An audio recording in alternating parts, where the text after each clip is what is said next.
থিমের ভিড়ে সাবেকিয়ানা। উত্তর কলকাতার যে সমস্ত পুজো তার মধ্যে কলেজ স্কয়ারের যে পুজো তার যে সাবেকিয়ানা সেটার বৈশিষ্ট্যটাই আলাদা, যে কারণে সকাল থেকেই সপ্তমীর সকাল থেকে কিন্তু দর্শনার্থীরা ভিড় জমিয়েছেন।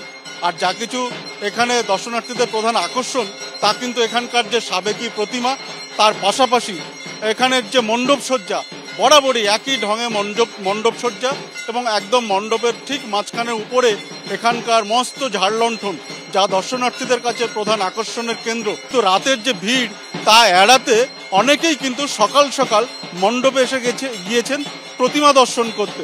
এবং সকালে একদিকে যেমন মণ্ডপে যে পুজোর উপাচার চলছে, সকালে নবপত্রিকা স্নান হয়েছে, এবং তার পাশাপাশি সন্ধেবেলা সন্ধ্যারতি রয়েছে 6:45-এ।